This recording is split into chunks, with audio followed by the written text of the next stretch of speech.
All right, guys. Welcome to another edition of our Wednesday Wisdom webinar series brought to you by the team here at Sundog. My name is Josh Plaza. I'm the marketing manager here. And I'm Cohen Barnes, CEO. Perfect. So today we're going to be talking about easy ways your email gets hacked and how to stop it. Before we get started, though, I want to encourage everyone to check out our YouTube channel, where you'll find tons of great videos on tech tips and really important information on how your organization will become stronger. Be sure to hit that subscribe and like button down below and hit that bell icon so you'll get notified every single time that we send out another really cool video. And again, if you guys have any questions, check out that Q&A bar down below, and you guys can post questions whenever. We'll be monitoring that. And feel free to reach out to us at your team at sundogit.com or call us at 815-991-2400. All right, Cohen, I think that's it. Take her away. Wonderful. Thanks, Josh. All right. First of all, if you guys could post in the chat that you can see me and hear me. I always like knowing that. And I've got a funny story someday if you ever want to ask me outside of this of what that actually means. So if you don't mind, just in the chat, just let me know, hey, I see you, I hear you. All right. Thank you, everybody. That's great. All right. So today, we're going to be talking, as Josh mentioned, about the easy ways your email gets hacked and how that leads to a variety of problems. And I tell you, the amount of email hacks that we're seeing and hearing and people calling us about is just absolutely on the rise at this point. And I'm gonna do a case in point for you. I'm gonna give you a real case scenario of what happened locally to a business regarding email hacks. So real quick, office manager, somehow, some way, email credentials get compromised. So her username and password get compromised. Hacker gains access to her email account and decides not to do anything about it, just to sit there and watch and see what the email exchange is, right? What they realized is they got to know a little bit about their business, got to know a little bit about their customers. And this company had actually just picked up a new customer recently. And how we heard about this is they reached out to us to say, hey, we've got this email hack. Can we contract you guys out to figure out what happened and how we can lock down our system so it never happens again? So again, the hacker's sitting on their email and watching the activity and realized they picked up a new account.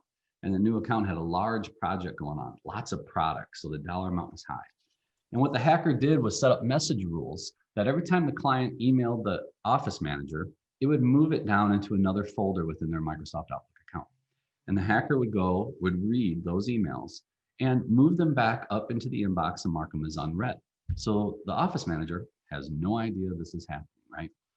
Then what happens is at some point, the hacker emails the client with the project that's going on and say, hey, because of COVID-19, we had to change our bank account. So here's our new bank account number and routing number. Didn't ask for money, just was a heads up email.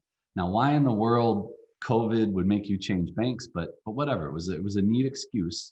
They call it social engineering, global pandemic, let's play that card. And so what happened was the client actually modified their information from when they were going to make payments to this person, this company, that they would go to the new account number. So the hacker waited, and then what the hacker did is when the client responded, hey, we updated the account information, remember that message rule forwarded it to another folder, right? The hacker deleted it. So the office manager never saw that communication, saw all the other communication, but not that. And then at some point, the hacker sent an invoice for $125,000 to their client, and the client wired the money to the hacker, thinking it was just another regular payment on the job that they had. So this is absolutely real. This is not a large enterprise. This is a small business, right? It just had a really good account that this is what happened. So I really wanted to register with all of you how important email security is going forward. In today's webinar, we're going to cover some of the top 3, I'll call it, things that happen. I got lots of examples to show you, so let's get started. All right, first, the number 1 is we're going to cover about email passwords. Then we're going to cover 2FA, and I'll explain what that means, two-factor authentication. And then we're going to show you a bunch of examples of fake emails and what to watch out for. So first, passwords. All right, I need each and every one of you on this and watching it later to promise me that after this webinar, after this video, you are going to go and make your email password unique, meaning it won't look like any of your other passwords out there, because email right now That's the foundation for so many compromises that happen. Compromises like I just mentioned to you, but there's also compromises where, let's say the hacker gets your username and password, gets access to your email account, and then what they do is they'll forward out a malicious email from you to everyone in your contacts and everyone in your sent items. So basically, anyone you have ever communicated to is going to get a malicious email trying to trick all the people that are in your contacts and your sent items to click on a link, to engage with the hacker, whatever it is.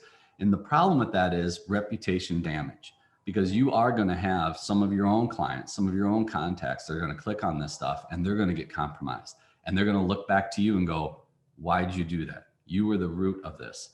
And we're still in the infancy, a lot of this. I don't even know what the liability of something like that comes down to, right? So it's really, really important that we make sure that we lock down our email accounts. You want to have a unique password for it, because what happens is out there, we've all heard about all the different hacks that have happened, from Target back in the day and Experian. LinkedIn has been compromised. So many different organizations, a hacker gets in and they get access to the username and passwords of all those accounts.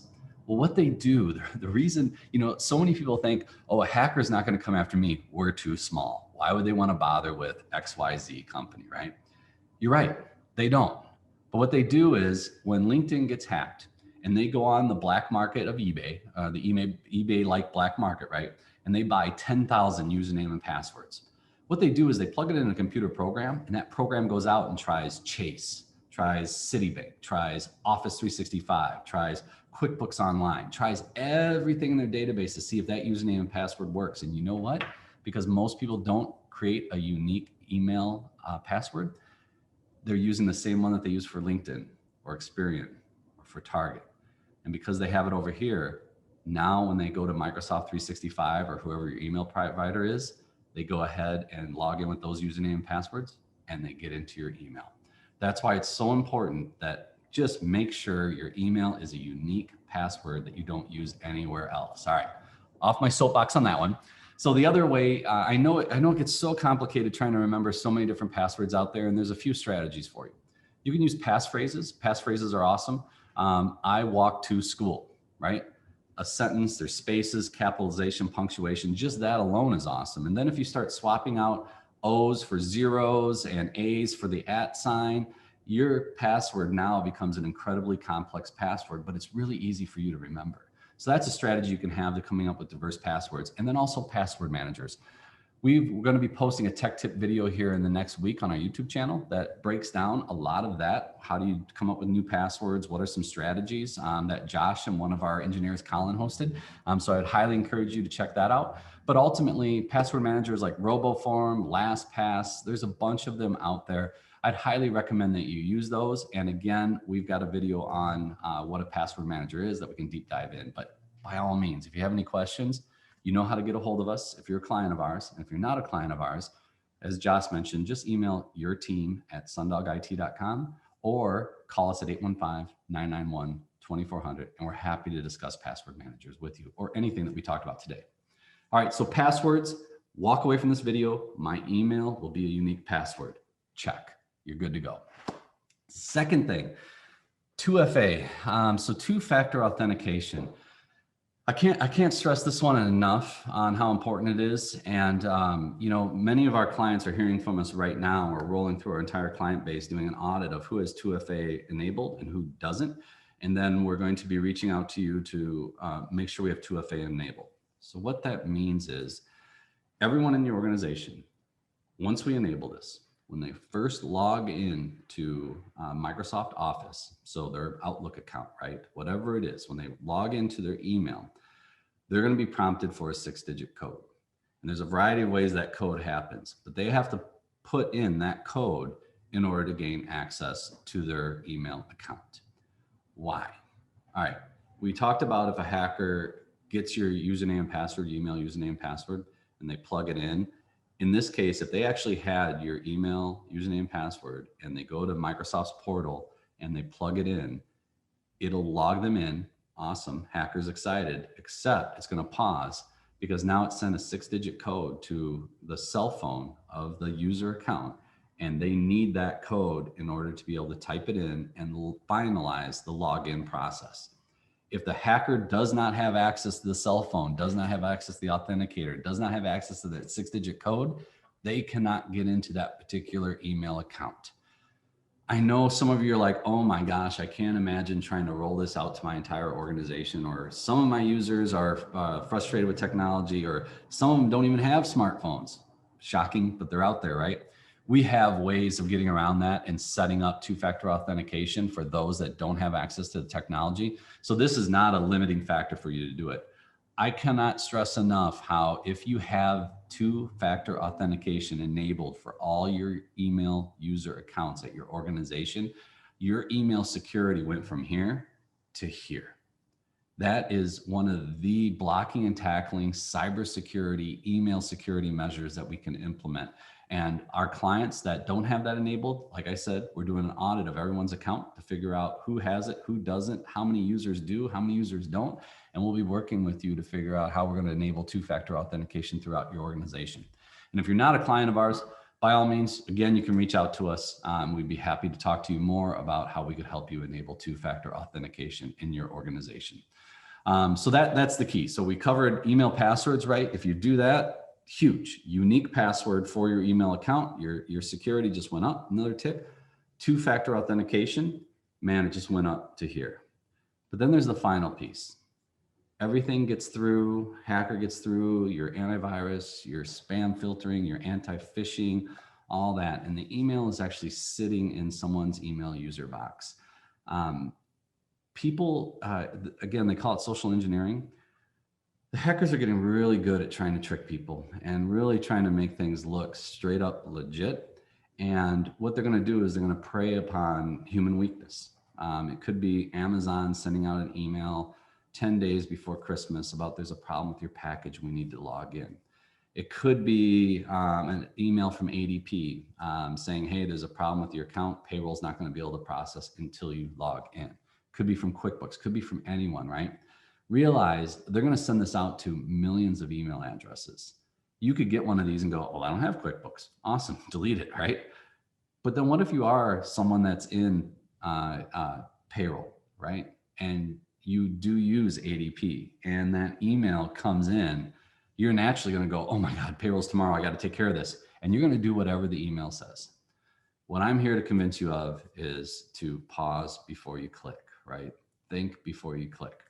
And what I'm going to do is I'm going to show you a variety right now of emails that we've seen, emails that we've sent out there ourselves to try and trick our clients to see if they're going to click on it, to see the knowledge level of their users. But what we're trying to do here is the final piece of email security when it comes down to it is user education. So I can't say enough about sending this video out to your staff to be able to show them so they can learn a little bit about this. If you're a client of ours, reaching out to us, if you want to do a special training or a special video on email security, we're happy to do that for you.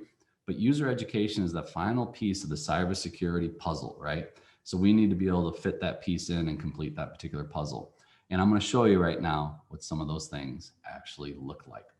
All right, so first I'm going to share my screen. Let me bring this up.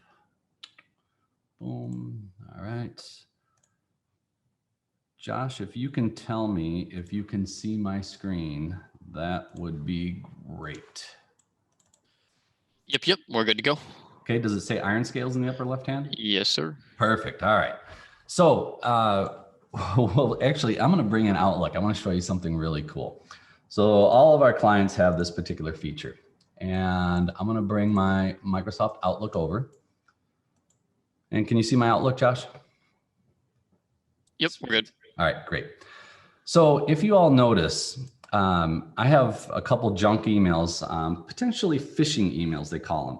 Phishing emails are emails that go out that it's just like fishing, right? The lure was cast, the fisherman's reeling the lure past a bunch of fish. There's fish going on full, that looks fake, and then someone bites. This is the point here. I'm going to send a fake email out to millions of messages and see how many people I can get to bite.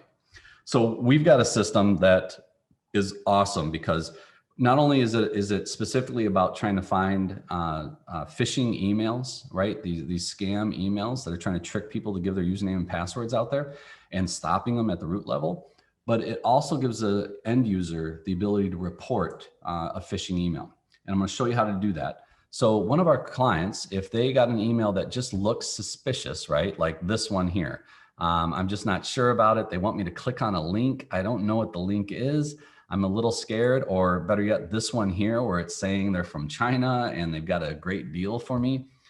I'm going to go ahead and click on in the upper right-hand corner here, report phishing. And when I click on it, it's going to sit there, report, and report it successfully. What happened, and that's why it's important you know this, what just happened is it now created a service ticket at our service desk.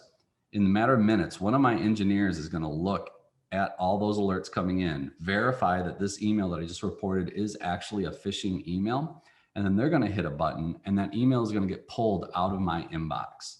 That is really cool. But what's better is, since remember I said the hackers send these emails out to millions of addresses, chances out they've sent it out to more than one person in your organization, if not everyone in your organization.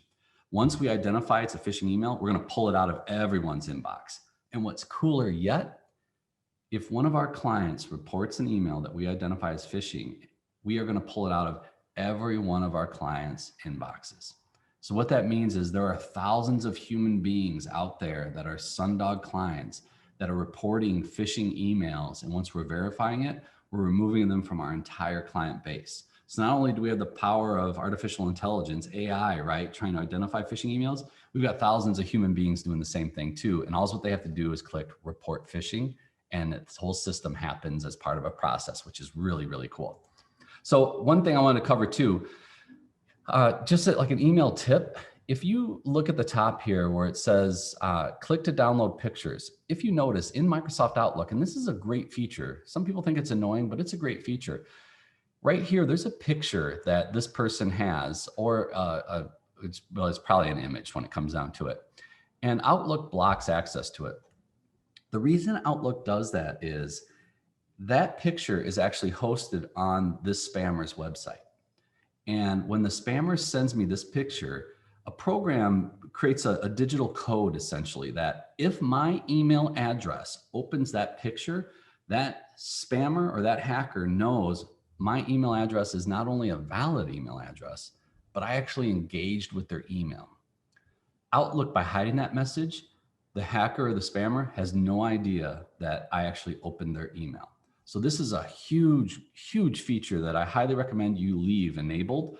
Don't automatically download pictures, but if it's coming from a local resource or a client who you know and you trust, all we have to do is go here, click on download pictures, and you can just click download pictures for this one email, or you can go ahead and add the sender to the safe senders list, and every email you get from them will show the pictures. I do that for chambers of commerce all the time because I know I trust them and I want to see the full email. But again, I would highly recommend that you keep it where it does not show pictures to you. All right, so let me show you. So the other thing we get to do for our clients is we send out our own fake phishing emails, our own scam emails. And what we want to do is we want to see who bites. And if we have one of our clients that a lot of their end users clicked on it, that's an opportunity for us to be able to reach out and see if they want to do some additional training on email security and cybersecurity in general. So I wanted to show you some of these because these are great examples of what you're going to see out there in your own inbox, whether you're a client of ours or not. And these are emails you do not want to click on, right? All right, so if I go into scenarios management, so it's kind of cool. These are a bunch of emails that we've sent out in the past, and you can see the success rate of some of them. I marked a couple of these that I wanted to see. Let's see, Apple. Oh yeah, receipt from Apple Store. That's a good one. So if I click on, this is the email that someone gets. Now, the reason I'm showing this to you is I want to highlight a few things that everyone needs to look for, right? You may get it, and a lot of us have iPhones, so you've ordered stuff on Apple, or your kids have ordered on Apple, and an Angry Birds purchase, that totally makes sense, right? Angry Birds is a popular email. I know this is a little dated, but one thing in here, if you notice, it says, "Dear your Apple ID." There's two L's. You would be blown away, and a lot of it is because of the language barrier, but you'd be blown away about the grammar errors that are actually in this. Do you really think Apple would have let something out that they didn't run spell check on? So it's being very, very hypersensitive to spelling errors, to grammar errors, to things that, You know what? A fluid speaking English person wouldn't have written it that way. Those are all flags. That's your spidey senses tingling that you got to make sure that you do not click on that particular email. And what we'll do is when we send this out is there's actually an attachments on it where it's Angry Bird purchase. Awesome. Someone's going to click on it and see, did little Johnny order that? Well, when they click on that, it's going to take them to a web page that has all the opportunity whatsoever to either infect them, or it's going to prompt them for their Apple username and password. And they're going to type it in and it's not going to work. They're going to type it in again, still not going to work. And then they're going to give up. And they're going to say, you know what, I'm going to take care of this later. Well, what that did in a real world situation is the hacker now has your Apple ID username and password, and they're going to go on there and they're going to order thousands of dollars in Apple gift cards, and it's going to get automatically charged to your credit card, right? And they have that username and password that you also have used for your email, and now they've got access to your email or bank account or whatever it might be. Again, that's why unique passwords are so important. So this is one of the trick emails that we'll send out to our clients. We got another one. This was a good one. Second good one. All right, remove. Yeah. So another neat one. This looks pretty official. Do you have bad apps on your phone? Just do this. Step 1, 2, 3, free trial. Awesome. You know what? I'd really like to do that because I heard phones are getting compromised all the time. Again, if you don't know the source of the email, do not believe. And if you look here, that O in front of 365 is lowercase. Microsoft does not do that. It would be a capital O. But again, think before you click. If you really wanted to know about this, you could go to Apple's website and type in, do I have bad apps on my iPhone? And see if they've got a system in order to do that. But just like buyer beware, right? Just be really careful whenever you get email to make sure that, is this something I want to engage in? And if they're just tricking you like, oh, this would be fascinating to know, don't. just let that email go. Google it later, see what you can find out on your own, but don't let the email trick you into clicking you because they're going to use some really sexy, basically taglines, subject lines that are going to try and get you to want to engage. Again, it's that social engineering part, right? I got a good one though I want to show you. Of course, global pandemic. Boy, why in the world wouldn't we want to exploit people on that? Social engineering again. Everyone's really freaking out about COVID, right? This was a 54% success rate. So everyone that we sent it out to, over half clicked. I mean, it's that easy because again, if your users aren't aware, if your staff isn't aware, they're just concerned. And depending on the person, coronavirus can really freak some people out. So here it's ultimately just talking about some things that they can do. And here's an attachment. Go ahead and click on that and we'll take you and we'll inform you and we'll make sure that you will be COVID free, right? Because we're in a global pandemic and because fear is so high, that's just scaring a lot of people and they are very susceptible to those particular emails. So again, making sure your end users understand what kind of emails are coming, why they're coming, and why they need to think before you click is absolutely important. And I have a few more examples I wanted to show you here. Josh, can you see an email that says Office 365? Yep, you good. Sweet. Okay. So here are real live emails that came out. And if you notice, ways to see if it's a trick email or not, if you look at the top, Microsoft 365 Outlook, but look at the address it's coming from. Office Online is missing the I, right? They'll do this. Missing the I, a casual observer wouldn't even notice that. So they would just see that as it's a valid particular email. And then another way you can do is if you move your mouse and hover over a link, you'll get the little icon of like, I can click on this. When you do that, it'll show you the address it's actually going to. And if you notice, that address does not say Microsoft.com or Office.com.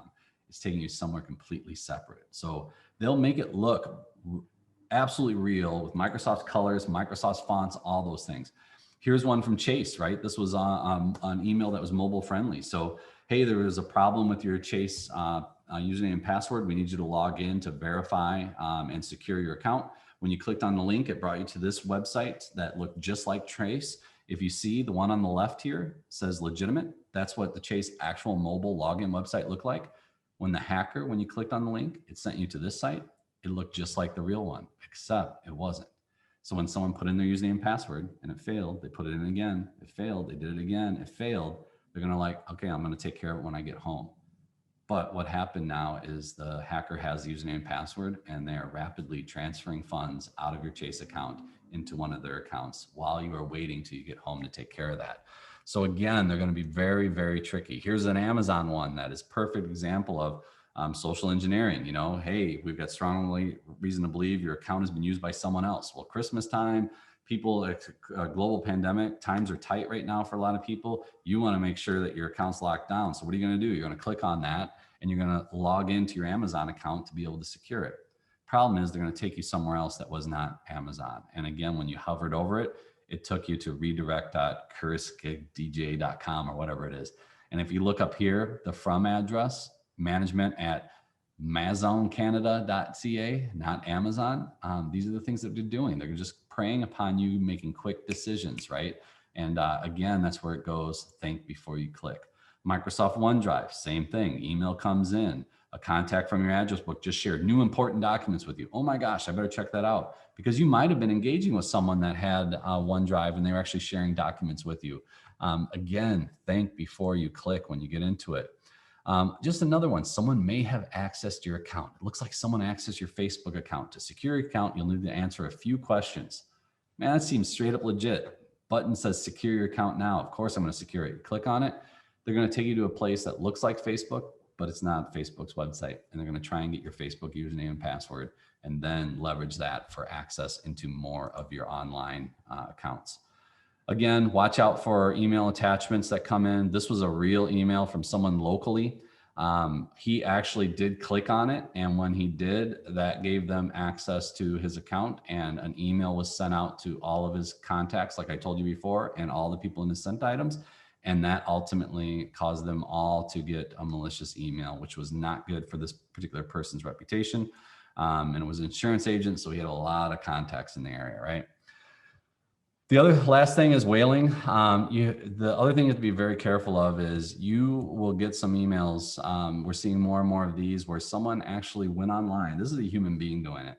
They went online and let's say they looked at LinkedIn and they found out who the owner of the company is, who the office manager is, who's in charge of payroll. All that information people usually put in their LinkedIn profiles, right? So they can map out the hierarchy of your organization.